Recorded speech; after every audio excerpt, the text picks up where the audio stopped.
चलिए एयरलाइंस के बाद अब रुख करेंगे बड़ी खबर का। दिल्ली में आज से G20 शिखर सम्मेलन की शुरुआत हो चुकी है।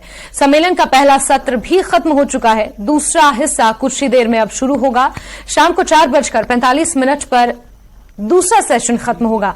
पीएम मोदी ने पहले सत्र की शुरुआत अपने संबोधन के साथ की और अपने संबोधन में उन्होंने कहा कि सबका साथ, सबका विकास, सबका प्रयास मंत्र ही दुनिया का पथ प्रदर्शक है।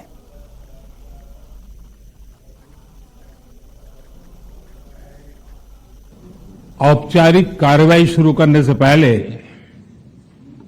हम सभी की ओर से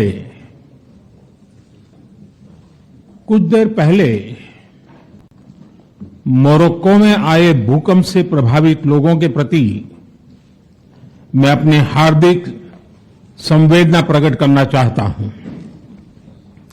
हम प्रार्थना करते हैं कि सभी इंजर्ड लोग शीघ्र स्वस्थ हो।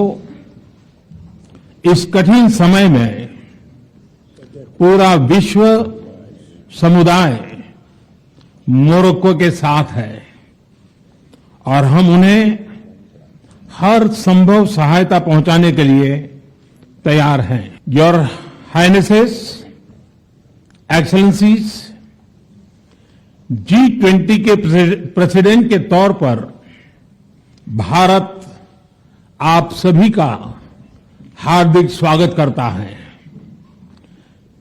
इस समय जिस स्थान पर हम एकत्रित हैं, यहां से कुछ ही किलोमीटर के फासले पर लगभग 2500 साल पुराना एक स्तंभ लगा हुआ है। इस स्तंभ पर प्राकृत भाषा में लिखा है, हेवम लोकसा हित मुखेति अथ इयम नातिसु हेवम, अर्थात मानवता का कल्याण और सुख सदैव सुनिश्चित किया जाए। 2500 साल पहले भारत की भूमि ने यह संदेश पूरे विश्व को दिया था। आइए इस संदेश को याद कर इस G20 समिट का हम आरंभ करें। 21वीं सदी का यह समय पूरी दुनिया को नई दिशा दिखाने वाला और नई दिशा देने वाला एक महत्वपूर्ण समय है। ये वो समय है जब बरसों पुरानी चुनौतियां हमसे नए समाधान मांग रही हैं और इसलिए हमें ह्यूमन सेंट्रिक अप्रोच के साथ अपने हर दायित्व को निभाते हुए ही आगे बढ़ना है। फ्रेंड्स, कोविड-19 के बाद विश्व में एक बहुत बड़ा संकट विश्वास के अभाव का आया है। युद्ध ने इस ट्रस्ट डेफिसिट को और गहरा किया है। जब हम कोविड को हरा सकते हैं तो हम आपसी विश्वास पर आए इस संकट पर भी विजय प्राप्त कर सकते हैं। आज G20 के प्रेसिडेंट के तौर पर भारत पूरी दुनिया का आह्वान करता है कि हम मिलकर सबसे पहले इस ग्लोबल ट्रस्ट डेफिसिट को एक विश्वास, एक भरोसे में बदलें। यह हम सभी के साथ मिलकर चलने का समय है। US state department spokesperson Margaret McLeod ने न्यूज 18 से बात करते हुए कहा कि हम आतंक के मुद्दे पर आपस में संपर्क में हैं। आतंक के वित्तीय संसाधन को रोकने के लिए भी कदम उठाए जा रहे हैं। जम्मू कश्मीर और लद्दाख में G20 से जुड़े कार्यक्रम के कुछ देशों की आपत्ति पर भी उन्होंने अपनी प्रतिक्रिया दी। क्या कुछ कहा, देखिए। हमारे साथ एक बहुत ही खास मेहमान मार्गरेट मैकलाउड हैं, जो कि अमेरिकी विदेश विभाग की हिंदी प्रवक्ता है, हिंदुस्तानी प्रवक्ता है। आपका बहुत बहुत स्वागत है न्यूज 18 से बात करने के लिए। सबसे पहला सवाल, ये G20 की अध्यक्षता भारत कर रहा है, यहां पहुंचकर आपने अरेंजमेंट्स और भारत की जो प्रेसिडेंसी है, क्या कहेंगे इस पर? बहुत स्मूथ है। इंडिया अपना विविधता पूरी दुनिया को दिखा रहे हैं। अरेंजमेंट्स कैसे लगे आपको यहाँ पे पहुंचने के बाद? जो भारत मंडपम है या इंटरनेशनल मीडिया सेंटर है, अरेंजमेंट्स में क्या कहेंगे आप? हाँ, ट्रैफिक बहुत कम है, हैरानी हुई। और ये सेंटर मेरा मालूम नहीं कि आपके कैमरा दिखा रहे हैं, लेकिन बहुत बड़े और बहुत अच्छे सुविधाएं हैं। कल प्रधानमंत्री मोदी और अमेरिकी राष्ट्रपति बाइडेन की मुलाकात हुई, काफी लंबी मुलाकात चली, तमाम इश्यूज पे बात हुई। तो क्या आतंकवाद के मुद्दे पर भी कल चर्चा हुई? क्योंकि कहीं जॉइंट स्टेटमेंट में इसका जिक्र नहीं है, लेकिन आतंकवाद एक अहम मुद्दा है जिसको लेकर दोनों देश बातचीत करते रहते हैं और इसके खिलाफ वो एकजुट भी हैं। तो क्या आतंक के मुद्दे पर कल चर्चा हुई? हम इस मामले और बहुत सारे मामले के बारे में राब्ता रखते हैं, और मेरा ख्याल में अमेरिका और इंडिया इस मामले पे खास करके मालियाती वसाइल बंद करने के लिए काफी मेहनत कर रहे हैं, और हम ऐसे कम्युनिकेशन में रखना चाहते हैं। एक अहम सवाल ये भी है कि G20 जो समिट है, इससे पहले जब प्रेसिडेंसी मिली थी भारत को, तो इसके जो इवेंट्स हैं ये पूरे देश में कराए गए, जिसमें जम्मू कश्मीर भी शामिल है, लद्दाख भी शामिल है, लेकिन कुछ कंट्रीज को ऑब्जेक्शन था कि जम्मू कश्मीर में नहीं होना चाहिए, लद्दाख में नहीं होना चाहिए। आपका क्या व्यू है? मैं खुद पार्टिसिपेट नहीं कर सकती वर्किंग ग्रुप्स में, लेकिन जाहिर है कि इंडिया अपने मुख्तलिफ पहलू दुनिया को दिखाना चाहते हैं। हम अमेरिका भी एक ऐसा देश है जिसमें विविधता बहुत महत्वपूर्ण समझा जाता है, और मेरा ख्याल में कि किसी हद तक ये तो हमारा एक शेयर्ड वैल्यू है कि हम डाइवर्सिटी वैल्यू करते हैं। तो जिस देशों का ऑब्जेक्शन इस पे है, उन पे क्या कहेंगे? जो ऑब्जेक्शन कर रहे थे कि J&K में नहीं होना चाहिए, लद्दाख में नहीं होना चाहिए, उन पे क्या कहेंगे? हम देखते हैं कि वो क्षेत्रीय कशीदगी एक बाहमी मामला है, और उम्मीद है कि बात करके इंडिया और पाकिस्तान खुद ब खुद रिजॉल्व कर सकते हैं। एक आखिरी सवाल जो सब लोग जानना चाहते हैं, आपने हिंदी कहाँ से सीखी? इतनी खूबसूरत हिंदी आप कैसे बोल लेती हैं? बहुत धन्यवाद। हमारे विदेश सेवा इंस्टीट्यूट इदारे में और यहाँ के सहेली और सहयोगियों से, और उत्तराखंड में भी एक बहुत अच्छे स्कूल है जो लांडोर में है। हमसे बात करने के लिए बहुत बहुत शुक्रिया। तो ये थी अमेरिकी विदेश विभाग की प्रवक्ता Margaret McLeod. Camera person Munmun के साथ शैलेंद्र वांगू, न्यूज 18 नेटवर्क, नई दिल्ली। तो चलिए आगे बढ़ेंगे खबरों में और रुक करेंगे जम्मू कश्मीर की खबरों की ओर, जहां chief justice of Jammu Kashmir और लद्दाख एन कोटेश्वर सिंह ने पुंछ जिला मुख्यालय पर तीसरी राष्ट्रीय लोक अदालत का उद्घाटन किया। लोक अदालत में MACT के कई मामलों के पीड़ितों में राहत राशि के चेक वितरित किए गए और समाज कल्याण विभाग द्वारा दिव्यांगों को दी जाने वाली स्कूटियां भी प्रदान की गई। इस अवसर पर चीफ जस्टिस ने लोक अदालतों के महत्व पर रोशनी भी डाली। 2006 में मिनिस्ट्री ऑफ पंचायत राज ने कहा कि Poonch is one of the most backward districts.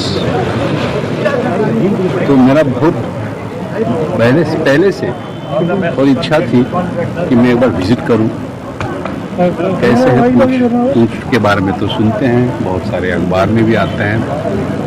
तो मुझे अच्छा लगा कि इस दिन हमारे लोक अदालत के नेशनल लोक अदालत, जब क्योंकि सारे देश में लोक अदालत मनाया जा रहा है। लोक अदालत का मतलब यही है कि लोग, ordinary people, get involve in the legal process.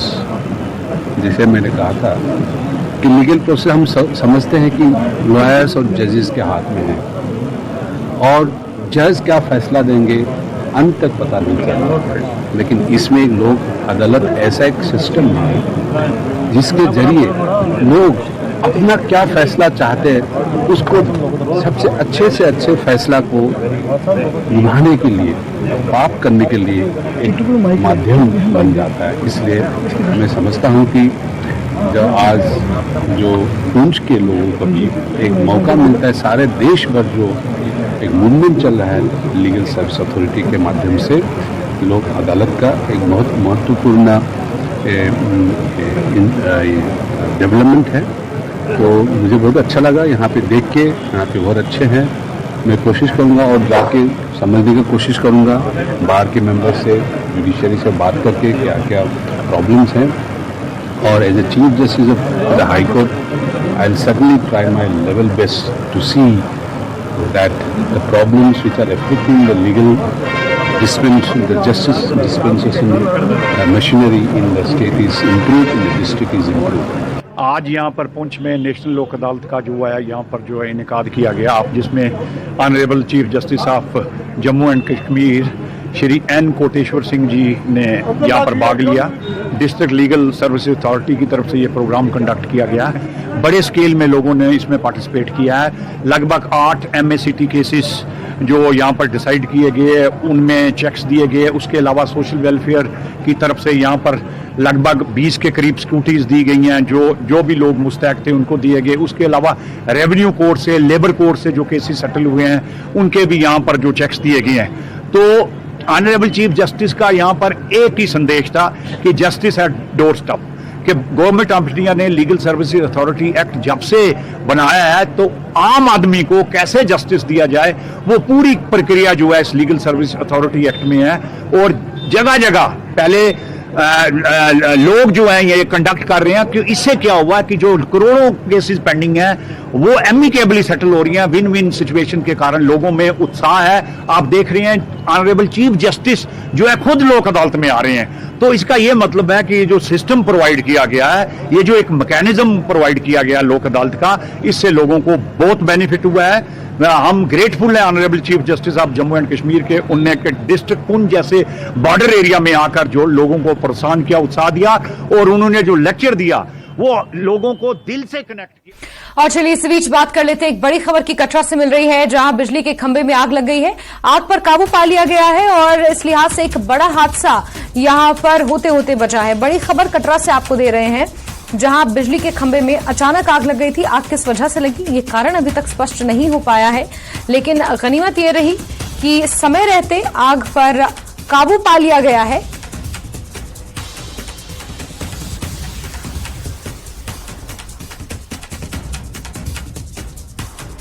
और तस्वीरों में आप साफ देख सकते हैं, यहां पर आग के खंभे पर जिस तरीके से पानी डालकर इसे बुझाया गया है। समय रहते अगर नहीं बुझाया जाता तो कोई बड़ा हादसा यहां पर हो सकता था। बाजार के बीचों बीच ये खंभा स्थित था, जो अचानक आग के हवाले हो गया। अब आग किस वजह से लगी ये स्पष्ट नहीं हो पाया है, लेकिन स्थानीय लोगों ने कड़ी मशक्कत के बाद इस आग पर काबू पा लिया है और बड़ा हादसा होने से यहां पर टल गया है।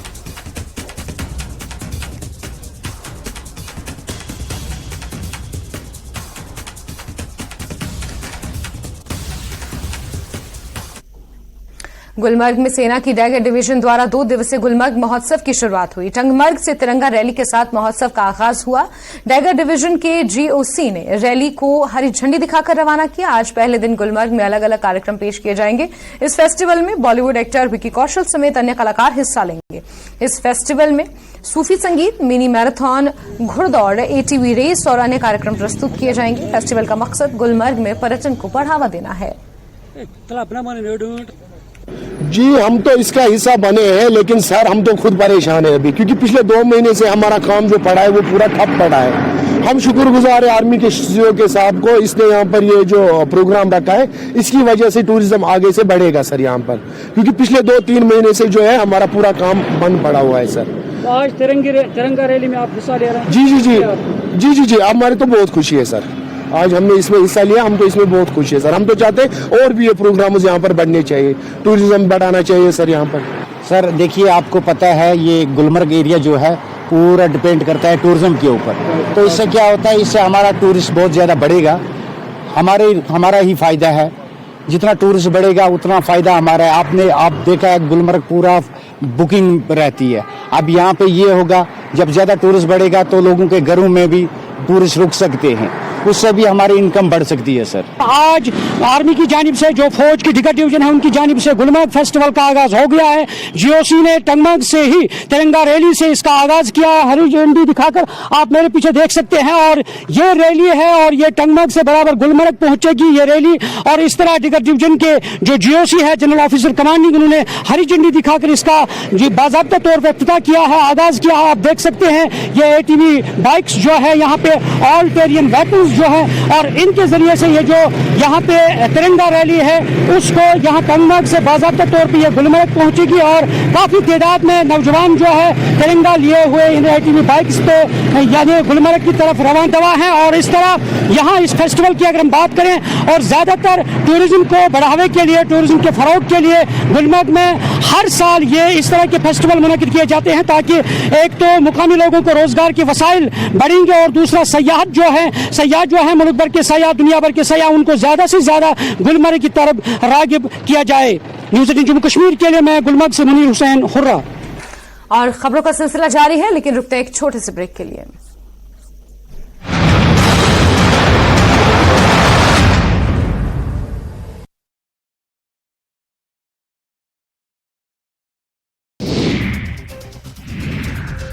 डीजीपी दिलबाग सिंह ने पीओके में मौजूद दहशतगर्दों को सख्त पैगाम दिया। इन्होंने किश्तवाड़ दौरे के दौरान कहा कि पीओके में मौजूद दहशतगर्द हमारी पहुंच से बाहर नहीं, हम पीओके में मौजूद दहशतगर्दों को निशाना बना सकते हैं। इन्होंने पाकिस्तान की तरफ इशारा करते हुए कहा कि दहशतगर्दी को हवा देने वालों की खैर नहीं। दफा 370 वापस मिलने की उम्मीद, नेशनल कॉन्फ्रेंस के सर डॉक्टर फारूक अब्दुल्ला का बयान। कहा इंडिया अलायंस की जीत को लेकर हैं पुरउम्मीद। शेख मोहम्मद अब्दुल्ला की बरसी के मौके पर मरहूम को पेश किया गया खिराज अकीदत। जम्मू कश्मीर कांग्रेस सदर वक़ार रसूल वानी का बयान, आर्टिकल 370 की बहाली पर कोई भी फैसला होगा, पार्टी को काबिल कबूल। G20 ममालिक के हिंदुस्तान की सदारत पर किया खुशी का इजहार। आइंदा अर्बन लोकल बॉडी इलेक्शन में किसी भी प्री पोल इत्तेहाद को किया मुस्तरद। कांग्रेस ने गोल मार्केट उधमपुर में किया एहतजाजी मुजाहरा। महकमे PHE और PDD के खिलाफ किया बरहमी का इजहार। बिजली और पानी की सप्लाई को यकीनी बनाने का किया मुतालबा। मुतल्लिका महकमों की अदम तवज्जुही से हैं उधमपुर के लोग परेशान।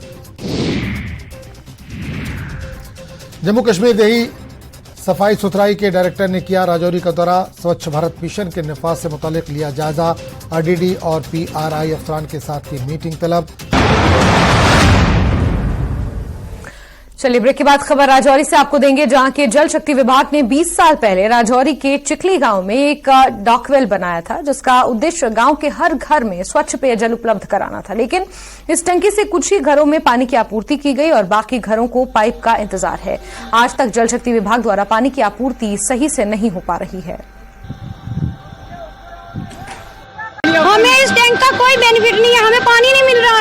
हम इधर पास में हमारा कभी कभी इतनी ज्यादा गर्मी तेज होती है कि हमारा बावड़ी का पानी है जो खत्म हो जाता है। फिर हमें जाना पड़ता है 10-15 किलोमीटर दूर चल के पैदल पानी लाने के लिए। छोटे छोटे बच्चे हैं, स्कूल में भी भेजते हैं, तो कैसे एक औरत पति घर में नहीं होता, काम पे होते हैं, हर रोज आदमी घर थोड़े रहते हैं। पानी जो है औरतों को ही लाना पड़ता है घर का काम।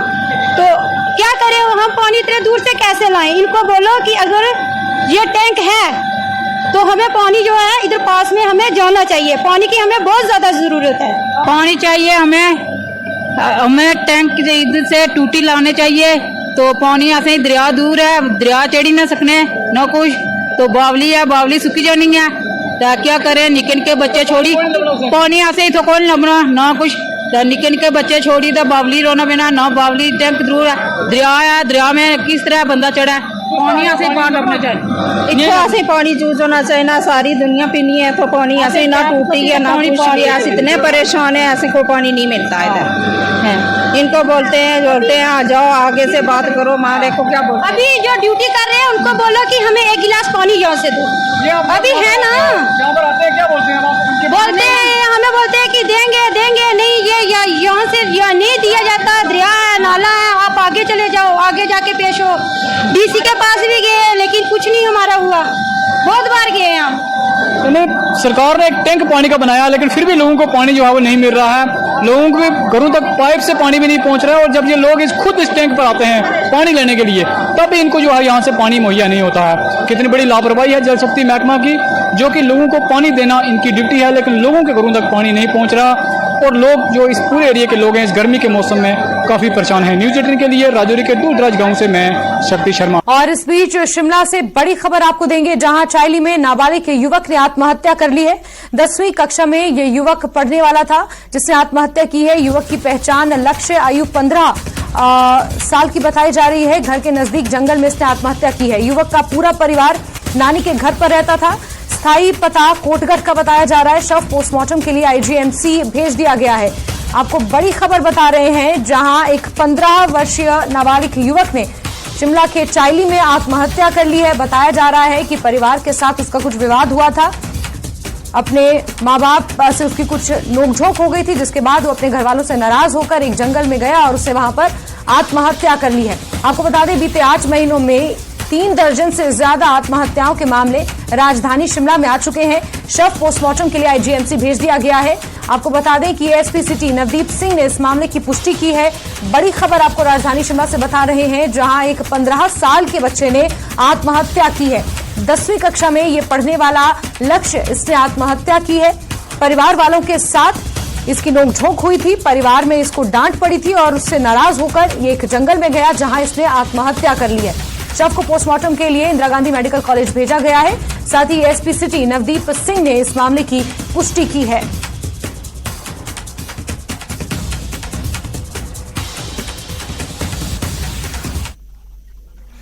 और हिमाचल प्रदेश के जिलों की चाइल्ड लाइन टीम के सदस्यों ने सोलन में प्रदेश के स्वास्थ्य मंत्री धनीराम शांडिल से मुलाकात की। इस दौरान कर्मचारियों ने बताया कि चाइल्ड लाइन 1098 सेवा पहले केंद्र सरकार एनजीओ के माध्यम से चल रही थी, लेकिन अब ये सेवा राज्य सरकार द्वारा चलाई जाएगी, जिससे सालों से काम कर रहे अनुभवी कर्मचारियों को अपने और अपने परिवार के भविष्य की अब चिंता सताने लगी। और इसीलिए उन्होंने स्वास्थ्य मंत्री कर्नल धनीराम शांडिल से मुलाकात की है।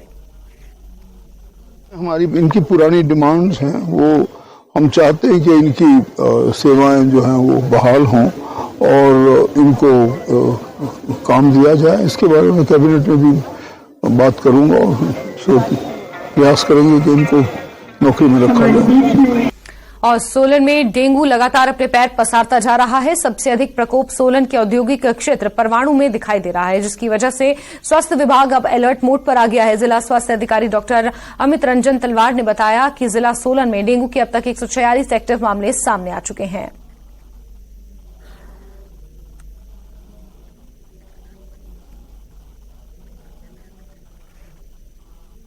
और हिमाचल प्रदेश की विधानसभा में एकमात्र महिला विधायक रीना कश्यप सरकार और प्रशासन से नाराज चल रही हैं। जिला सिरमौर के विधानसभा क्षेत्र पच्छाद की भाजपा विधायक रीना कश्यप ने राजनीतिक पक्षपात करने का आरोप लगाया है। भाजपा विधायक रीना कश्यप ने कहा कि उन्हें सरकारी कार्यक्रमों में नहीं बुलाया जा रहा है, जिससे वो बेहद दुखी हैं। हमारे जो यहाँ पर सराह में एक हमारा मेला आयोजित होना है और जिसमें प्रथम बैठक हो भी गई है और मैं कहना चाहूंगी इसमें बिल्कुल पक्षपात हो रहा है। इसमें पहले जब हमारी सरकार थी तो हम सभी को, चाहे वो प्रधान हो, बीडीसी मेंबर हो या फिर जिला परिषद हो या फिर अन्य लोग, सभी लोग इसमें शामिल थे। और सबसे जो हद की बात है, एक विधायक जो स्थानीय विधायक है उन्हें भी बैठक में नहीं बुलाया गया। और वैसे तो हमारे जो बीडीसी चेयरमैन आदरणीय सुरेंद्र नेहरू जी, इन्हें भी नहीं बुलाया गया। वाइस चेयरमैन, उन्हें भी नहीं बुलाया गया। हमारे पंचायत के जो प्रधान जी नरेंद्र गोसाई जी, उन्हें नहीं बुलाया गया। कहीं ना कहीं हमें इस तरह से लग रहा है कि अपना जो इन्होंने एक तरफ ये काम किया है और इसके लिए माननीय मुख्यमंत्री जी से भी हम बात करेंगे, क्योंकि माननीय मुख्यमंत्री जी हमेशा कहते हैं कि महिला का बड़ा मान सम्मान है।